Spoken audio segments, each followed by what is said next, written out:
पर सर से मुलाकात होती रहती है, आपसे आज पहली बार मुलाकात हो रही है जी मतलब मैं सोच रहा हूँ सुरभि जब आता था दूरदर्शन पे 30 साल हो गए तकरीबन उस बात को जी और हम आपके हैं कौन में जब हमने आपको देखा 26 साल हो गए और इतनी प्यारी स्माइल है ना आपकी कसम से आज Thank भी अगर you. किसी को पता ना हो कि आपकी शादी हो चुकी है बंदा प्रपोज कर दे आपको नहीं नहीं मैं इतनी प्यारी हैं आप फिर आपको ऐसा बंदा कैसे पसंद आया जो साड़ी पहन के कर रहा था मतलब सर एक तो मेरे पास बिठा दिया ओह नहीं, कई लोगों को ऐसे लगता है कि हमारे घर में जैसे मैं चाय लेके जाती हूँ तो ये उठते ही साथ ये तो ना सर का जो है टैलेंट है हाँ। नहीं तो आप अगर वैसे आशुतोष सर को देखो तो बड़ा धार्मिक सा फेस है प्यारा फेस है स्माइलिंग फेस है लेकिन किरदार ऐसे ऐसे करते हैं ना आप मतलब बंदा डर जाता है अगर आपको पर्सनली ना मिला हो तो वैसे कोई कहे कि ये वही आदमी जो ऐसे तो आदमी इनकी बिल्डिंग में घर ना ले तो मैम हमारे दर्शकों को थोड़ा क्लियर कर दीजिए कि आशुतोष सर हैं कैसे बिल्कुल शरीफ हैं बिल्कुल थोड़े खूंखार हैं या जैसे पति होते हैं नहीं, जिसके सामने खूंखार होना चाहिए उसके सामने खूंखार है और जिसके सामने प्यार से पेश आना है उसके सामने बहुत ही प्यारे हैं मतलब आपको छोड़ के बाकी सबके सामने खूंखार ही हैं फिर ये नहीं मैं इसमें एक बात ये कहना चाहूंगा कि चूंकि मैं भोले शंकर का भक्त हूँ अरे वाह वाह सेम हियर तो सर मैं भोला भी हूँ और भाला भी हूँ वाह आज आपको देख के ना मेरे को सर इतनी क्योंकि मैं सुरभि बहुत देखता था मैम कुछ ज्ञान मिला बहुत ज्ञान मिला वो मतलब एक बार तो आपने हमारी यूनिवर्सिटी की फोटो दिखाई थी गुरु नानक देव यूनिवर्सिटी अमृतसर और हम लोग इसी बात में बड़े खुश कि हमारी यूनिवर्सिटी की पिक्चर आई है उस शो में और मैंने देखा उसमें लोग बड़ी चिट्ठियां लिखते थे आपको बिल्कुल और मुझे लगता है आप और सिद्धार्थ सर करते थे वो शो होस्ट जी तो ज्यादातर चिट्ठियां तो आप ही को लिखते होंगे सिद्धार्थ जी को तो कोई बेचारा सिद्धार्थ। मैं एक ऐसी चिट्ठी भी आई थी अच्छा जी। एक मेरे फैन थे जो हर हफ्ते चिट्ठी लिखा करते थे अच्छा जी और एक वक्त था जब उनको पढ़ाई के लिए कनाडा जाना था अच्छा तो जी उन्होंने मुझे चिट्ठी लिखी कि सावधान रेणुका जी सिद्धार्थ जी से सावधान रहिए अच्छा मैं वापस आऊंगा कनाडा से आशुतोष सर इतना अच्छा लिखते हैं इन्होंने कभी आपको चिट्ठी नहीं लिखी कोई चिट्ठी तो नहीं लेकिन सारी चीजें जो वो लिखते हैं उनकी पहली श्रोता मैं ही हूँ अच्छा वाह।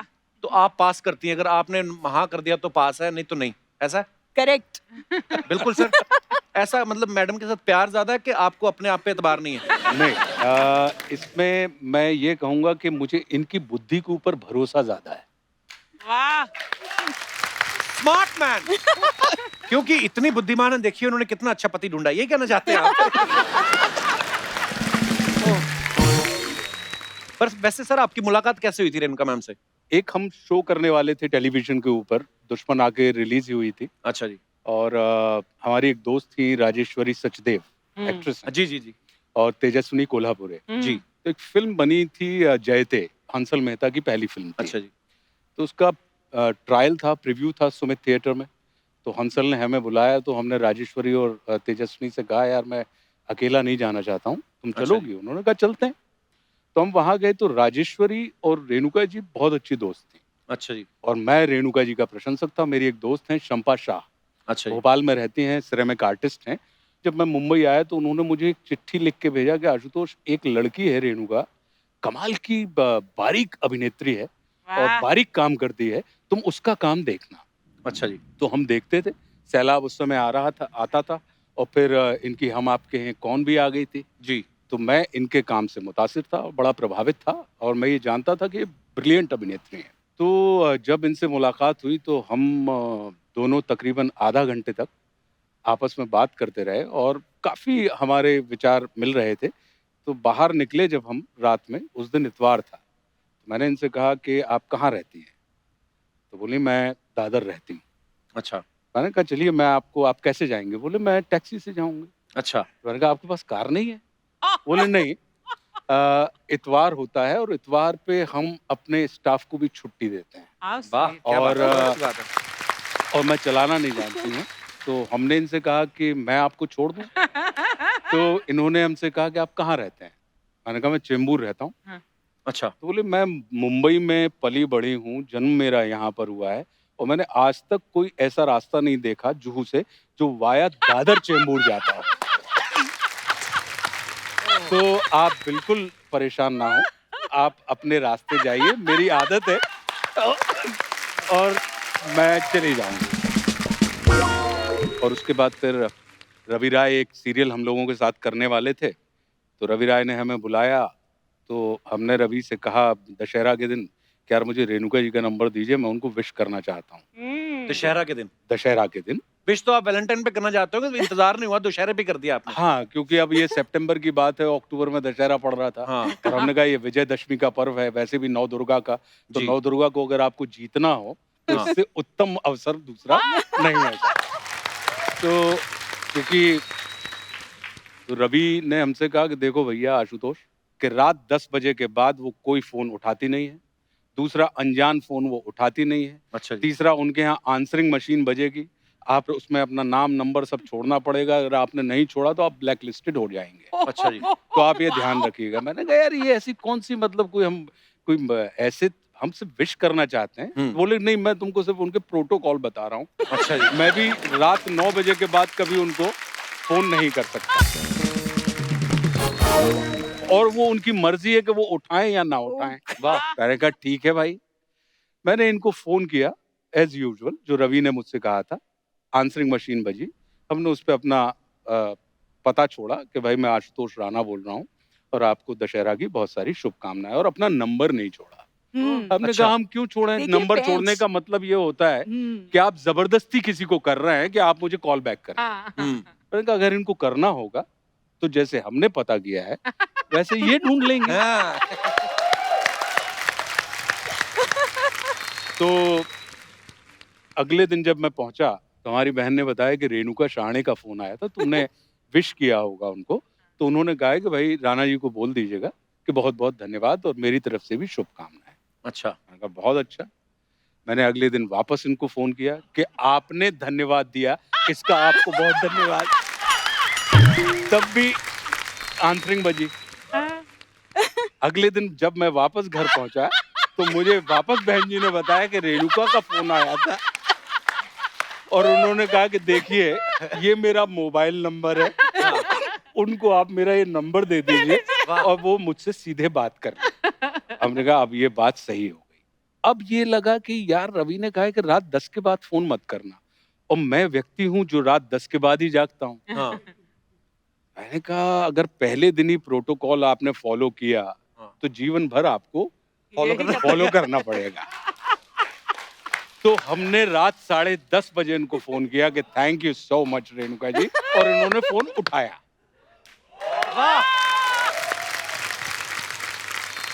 और उसके बाद तकरीबन 3 महीने हम फोन अ फ्रेंड खेलते रहे। अच्छा जी। हम मिले नहीं। और जो उस वक्त लाइफलाइन थी हमारी। जी, जो उस वक्त लाइफलाइन थी हमारी, बिल्कुल सही बात है। और उसके बाद दिसंबर में मैं हैदराबाद में शूटिंग कर रहा था और रेणुका जी गोवा में शूटिंग कर रही थी। अच्छा जी। अब मन में ये तो लगे कि यार छोटे शहर के व्यक्ति हैं और इनकार लेने में बड़ी तकलीफ होती है, मन में तो प्यार है। तो मैंने कहा कैसे, अच्छा रेणुका जी और हमारे बीच में जमीन आसमान का अंतर है।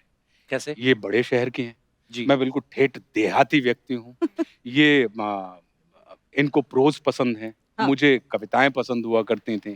तो इनको मैंने एक कविता सुनाई अच्छा। रेणुका जी को, और वो कविता प्रश्नवाचक कविता थी। मैंने कहा इस कविता में अगर ये जवाब मिल गया वाह। तो मतलब कविता की कविता है, बात की बात है, और जवाब अगर मिल गया तो ठीक है, और नहीं मिला तो इसमें कोई इनकार की बात नहीं है।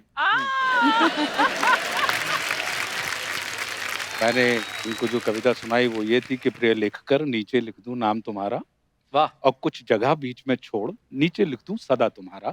वाह। लिखा बीच में क्या ये तुमको पढ़ना है, वाह। कागज पर मन की भाषा का अर्थ समझना है, वाह। और जो भी अर्थ निकालोगी तुम वो मुझको स्वीकार। झुके नयन, मौन अधर या कोरा कागज, अर्थ सभी का प्यार। वाह। क्या बात। तो रेणुका जी ने अब एक पॉज लिया और मुझसे कहा कि Rana ji I think I am in love with you. वाह। तो मन में तो अपार प्रसन्नता हुई कपिल, लेकिन देहाती नुस्खा ये कहता है कि व्यक्त नहीं करना चाहिए, उसको बहुत जज्ब करना चाहिए। तो मैंने बिल्कुल अपने आप को जज्ब किया और मैंने कहा कि थैंक यू, आप लौट के आइए, फिर इस विषय पर बात करें। वाह और- सर क्या बात है। फिर जो लौटी तो बस तब से अभी लौट तक हम नहीं पाई हैं। तब से लौट नहीं पाए। बड़े इन्हीं गुन्ने की हो आशिक गए। निकले सर आप। बात सर। ये कपिल बात एक्चुअली ये ना इनकी आदत ऐसी है कि जलेबी की तरह वो बोलते रहते हैं, बहुत मीठा, बहुत मीठा। हम्म। और मेरी ऐसी आदत है कि मैं फटाक से जो मन में है ऑनेस्टली बोल देती हूँ। थोड़ा सा महाराष्ट्रन इन्फ्लुएंस है जी वो। जी। पर यही होता है सर। वे तो ऐसे थोड़ी ना कहते हैं कि ऊपर वाला जोड़ियां बना के भेजता है। जी। आप कहाँ जन्म हुआ, इनका कहाँ जन्म हुआ, कैसे मिले, फिल्म देखने आप गए थे, पीछे ही पड़ गए आप। होता है ना। नहीं, लेकिन अच्छा, कितना और अच्छा हुआ। इनकी मतलब इनकी जो इंट्रोडक्शन हुई तो ये आशुतोष राणा है, ये अभी अभी दुश्मन में आए हैं और मैंने दुश्मन देखी नहीं थी। अच्छा। Thank God. अगर देखती तो शायद कुछ मन बनता ना, डर लगता है इनसे। हाँ, इन्होंने बड़ा डराया था उसमें काजल हाँ, और संजय बहुत दत्त को। डराया था। हाँ। तो लकीली मैंने देखी नहीं थी, तो मैंने ऐसे ही कहा कि हाँ हाँ होंगे, मतलब आशुतोष राणा। मैंने उनका काम ही नहीं देखा था। हाँ। तो डायरेक्टली हम जब डेट करने लगे ना, हाँ। तब पहली शूट इनकी जो मैंने देखी वो संघर्ष थी। अच्छा, Wow. बड़ी बड़ी Oh खूबसूरत my पिक्चर God. थी। क्या बात है। और वो उस वक्त वो कह रहे थे कि मैं इंसान नहीं हूँ। मैंने कहा क्या? वाह। What क्या a love बात है। story है। What a beautiful romance and love story. बहुत यूनिक है। Thank बहुत you. यूनिक। हाँ, और एक इनकी स्टोरी है, हाथ मरोड़ के शादी की पति का। आज तक उनके यहाँ पे कूनी का निशान है परमीत सर के। अरे सीरियसली वो कहती कुछ भी बता दो, सीरियस अपार्ट, नोट अब जोक। किसी और की पीठ पर मेरी कोहनी का निशान होने वाला है फिर बहुत जल्दी। हम मेरे लिखा भी था, पंडित ने कहा था तेरी मौत किसी औरत के हाथों होगी।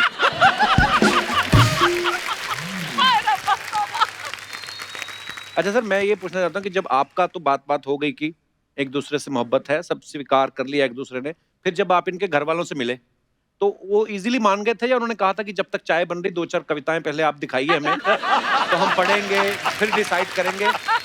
नहीं, जो आई हैं उन्होंने इनकी परवरिश इतनी अच्छे से की है कि उनका ये कहना था कि मुझे इनके घर का नाम उमा है। अच्छा जी। हाँ, तो बोले उमा के डिसीजन पर, उसके निर्णय पर मुझे पूरा विश्वास है। वाह। वो बहुत होश हवास में सारे फैसले लेती है, तो अगर उसने क्या बात। तुम्हें चुना है तो फिर तुम्हारे ऊपर विचार करने की कोई जरूरत नहीं। वाह। लेकिन हाँ, हाँ। ये विश्वास थोड़ा डगमगाया था अच्छा जी। शादी के एक दिन पहले ही। जब हम मैंने लोग सुनी है एक कहानी की शादी के एक दिन पहले आशुतोष सर के दोस्तों ने कुछ ऐसे किस्से बताए कि आपने मेहंदी वाली को रोक दिया था कि रुको रुको अभी। अभी उसने ए ही लिखा था तो कहती रुको अभी, मेरे को कुछ नई बातें पता चली। वो क्या बातें थी रेणुका मैम? नहीं, AR तो लिख चुकी थी मैं। अच्छा। तब तक रंग भी ला चुकी थी मेहंदी। अच्छा जी। और हम मतलब ट्रेन से सफर कर रहे थे सभी, मतलब मेरे घर वाले भी, इनके कई दोस्त, सब साथ में जा रहे थे ट्रेन में। अच्छा जी। तो रास्ते में एक से बढ़कर एक किस्से थे और पहले तो बहुत मतलब अच्छे वाले कि इनकी बुद्धिमानी के और इनकी मतलब कैसे दोस्त इकट्ठा करते हैं और कैसे इनका कमरा बड़ा जागृत रहता था और वगैरह, वो सब तो बहुत अच्छा था। आई और बाबा दोनों कि अरे वाह क्या दामाद पाया है, वाह वाह वाह। उसके बाद फिर इनके परम मित्र हैं पदम सिंह ठाकुर, अच्छा जी। तो उनसे रहा नहीं गया कि ये कोई किस्से हैं, मतलब ये तो आम किस्से हैं ना। हाँ। तो उन्होंने कहा और एक दिन जो बंदूक आपने तानी थी, ओ, तो आपने जंजीर नहीं और खींची ट्रेन की? मतलब मेरा मन ही था क्योंकि एक हाथ आई ने मेरे हाथ पे रखा था हाँ। और वो बेचारी मतलब एक्चुअली घबरा गई थी। हाँ। और उन्होंने मराठी में मुझसे पूछा कतरते स्वर में कि उमा तुला खरंच याच्याशी लग्न करायचंय का, अजूनही वेळ आहे? तब भी वक्त है, सोच लो। जब आप पढ़ रहे होते हैं स्टूडेंट पॉलिटिक्स में, जी। मैं स्टूडेंट पॉलिटिक्स में बहुत एक्टिव हुआ करता अच्छा जी। तो उस समय ये बड़ी आम बातें हुआ करती थी और चूंकि आप स्टूडेंट पॉलिटिक्स में होते हैं तो आपको कई किस्म की मानसिकताओं के साथ आपको सामना करना पड़ता है। जी। तो उस हिसाब की बात थी। पर मैं कहा हो सकता है ना अपने दोस्त को खुद ही बुलाओ कि एक डराने वाली बात बोल दे मेरी तरफ से, ताकि ससुराल में भी सब ठीक रहे भाई। सारा अच्छा अच्छा नहीं जाना चाहिए ना एक आध लाइन। अच्छा, मैं अपने दर्शकों को बता दूं, पता है ये बहुत सारे लोगों को कि रेणुका जी की जो मम्मी जी हैं शांता गोखले जी, वो जानी मानी राइटर हैं, इनके भाई जो हैं वो भी राइटर हैं और आशुतोष सर तो लिखते हैं ही, सबको पता है। तो सर ये आप ससुराल के दबाव में आके राइटर बने थे या मतलब पहले से ही लिखते थे आप? नहीं, मैं लिखता पहले से था, लेकिन पहले स्वतः सुखाए लिखता था। वो क्या होता है सर? मतलब खुद के सुख के लिए। अच्छा वो शब्द बड़ा मजेदार था सर। क्या? स्वतः सुखाए। लेकिन ये भी अचानक घटित हुआ कि छोटी छोटी कहानियां मैं लिखता था, तो प्रभात प्रकाशन ने हमारी उन कहानियों को पढ़ा जो व्यंग थे, सटायर्स थे। तो उन्होंने कहा सर इनको तो किताब के रूप में आना चाहिए। तो मौन मुस्कान की मार नाम की एक पहली किताब 2018 में हमारी आई, और जो लकीली बेस्ट सेलर हो गई। और उसके बाद राम राज्य को तो आपने इंट्रोड्यूस किया ही था। बिल्कुल सर। और एक ना मुझे सर अभी मेरे एक हमारे मित्र हैं टीम में, उन्होंने एक आपकी 4 पंक्तियां सुनाई थी जो आजकल के माहौल के ऊपर। देश चलता नहीं, मचलता है। वाह। और मुद्दा हल नहीं होता, सिर्फ उछलता है। वाह वाह, क्या बात है। वाह। जंग मैदान पर नहीं, मीडिया पर जारी है। वाह। अच्छा। आज तेरी तो कल मेरी बारी मेरी है। बारी। वाह। लिखने विखने की बातें हो रही हैं, सर की लेखकी की बातें हो रही, तो यहाँ पे रेणुका जी एक शख्स हुआ करते थे, उनको बड़ा लिखने का शौक था। अच्छा। किसकी बात हो रही है? क्या बोला? कुछ बस बोला? ऐसे ही अपनी मन के विचार शायरी में लिख के पढ़ते रहते थे। अरे वाह। हाँ, उसके बाद फिर अर्चना जी आई, इनको पढ़ने का शौक है। हाँ, लिखती ये तभी है जिस दिन इनका चेक लेट हो जाए ना, उसके बाद ये फिर प्रोडक्शन वालों को ऐसे ऐसे मैसेज लिखती है ना, वो भी कहते हैं मैडम ये मुगल कालीन गालियां हमने पहली बार सुनी है।